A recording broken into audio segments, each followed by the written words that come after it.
Sinopsis sinetron Bugueran Seorang Istri di SCTV. Malam ini 8 Januari 2021, episode 518.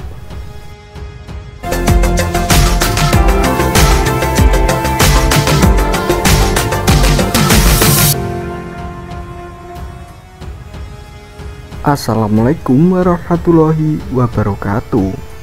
Halo para sobat AWM, dimanapun kalian berada, semoga kalian sehat semuanya ya. Berjumpa lagi dengan saya yang menghadirkan berita terbaru seputar sinetron Bugueran Seorang Istri. Nah, bagi kalian yang baru menemukan channel ini, saya ucapkan selamat bergabung. Dan jangan lupa tekan tombol subscribe-nya dan aktifkan tombol loncengnya agar kalian tidak ketinggalan berita terbaru dari channel ini.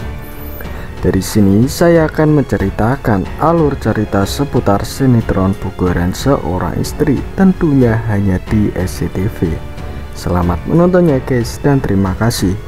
Nah, di awal scan kali ini, saat itu Lia sedang mengobati luka di tubuh dari Fajar. Tiba-tiba Fajar menanyakan tentang sesuatu hal kepada Lia. Dia bertanya, kenapa cincin yang ia kasih tidak pernah dipakai oleh Lia. Lia saat itu hanya terdiam dan membatin dalam hatinya bahwa Lia bukannya tidak mau memakai cincin itu, tapi Lia malah tidak tahu sekarang cincin itu berada.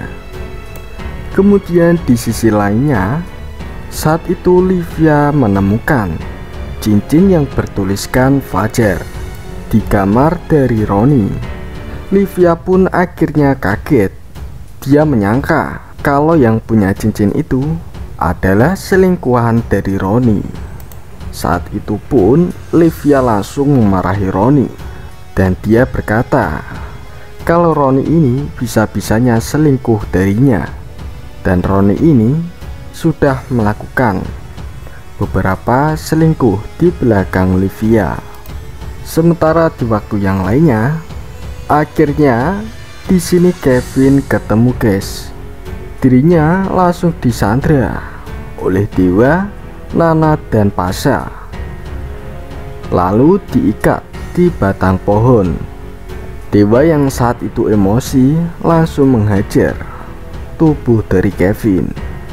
Dewa kemudian menanyakan kepada Kevin, siapa yang sudah mencelakai Pak Arman dan Ibu Diana. Namun Kevin hanya terdiam dan tidak mau menjawab pertanyaan dari Dewa. Lalu di sisi lainnya, bala bantuan dari Kevin itu datang guys. Seketika Dewa, Pasha, dan Nana langsung terkaget, dan Pasha heran kenapa anak buah dari Kevin bisa tahu kalau dirinya ada di sini untuk menyekap Kevin.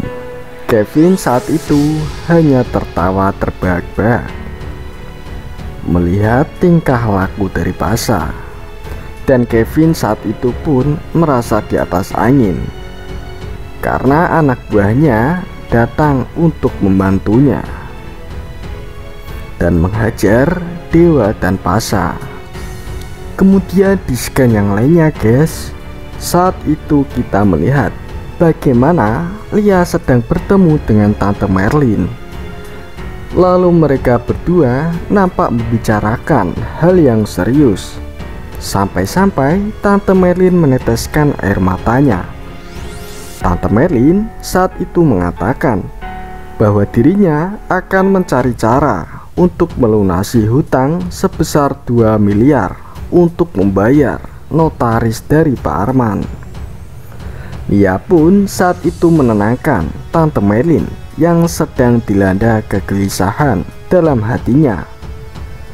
Kemudian di sisi lain, Fajar juga ada di sana, dan dirinya mendengar percakapan antara Tante Merlin dengan Lia. Fajar langsung kaget mendengar hal tersebut. Dirinya tidak menyangka kalau Tante Merlin harus membayar uang sebesar 2 miliar kepada notaris Pak Arman. Lantas Fajar pun langsung mendekati mereka dan menanyakan kenapa Tante Merlin harus membayar utang tersebut. Seketika Lia dan Tante Merlin langsung kaget melihat kedatangan dari Fajar. Fajar lantas menanyakan dengan tegas kepada Tante Merlin kenapa dirinya harus membayar uang sebesar 2 miliar kepada notaris Pak Arman. Namun di sini Tante Merlin malah terlihat sedih sekali dan berusaha untuk menutupi masalah tersebut dari Fajar. Lalu Fajar menambahkan, apakah ini ada hubungannya dengan donor ginjal? Lia lantas mengatakan, iya, dan dirinya memberitahu yang sebenarnya kepada Fajar bahwa donor ginjal itu sudah dibatalkan dan harus membayar uang denda tersebut. Kemudian Fajar yang saat itu kesal dengan sikap Lia, dia menanyakan kepada Lia kenapa Lia harus menyembunyikan masalah sepenting ini dari dirinya. Akhirnya Fajar yang kasihan melihat Tante Merlin, kemudian Fajar kasih cek sebesar 2 miliar untuk dibayar kepada notaris Pak Arman. Di samping itu guys, Tante Merlin membatin dalam hatinya bahwa kenapa anak yang sudah ditelantarkannya malah selalu menolong dirinya dan berkorban untuknya. Nah guys, bagaimana pendapat kalian tentang Fajar yang kembali menolong Tante Merlin? Dan di sini seharusnya Lia terus terang saja mengenai soal utang ini agar tidak ada kesalahpahaman lagi ke depannya. Lanjut di adegan selanjutnya. Saat itu Kevin, Alia, dan Friska berada di tempat rongsokan mobil bekas karena tujuan mereka sudah jelas. Mereka bertiga di sana adalah untuk menghilangkan barang bukti sebelum mereka ketahuan. Di sisi lain, Dewa dan Nana serta Lula sedang dalam perjalanan untuk mencari barang bukti itu. Nana saat itu mengatakan kalau omongan dari Dewa benar, kalau si Roni ini berniat untuk menghalang-halangi dirinya karena telah disuruh oleh Kevin. Dan Nana di sini juga berfirasat bahwa Kevin telah berada di tempat untuk menghancurkan barang bukti itu. Saat itu pun Lula juga mewanti-wanti agar mereka harus berhati-hati biar tidak diserang lagi oleh Kevin. Di sisi lain pun Kevin saat itu masih sibuk mencari barang bukti. Dirinya di sini kesal karena barang bukti tersebut belum ditemukannya. Alia dan Friska saat itu juga merasa demikian. Namun di saat mereka hampir menyerah, Kevin malah menemukan mobil tersebut.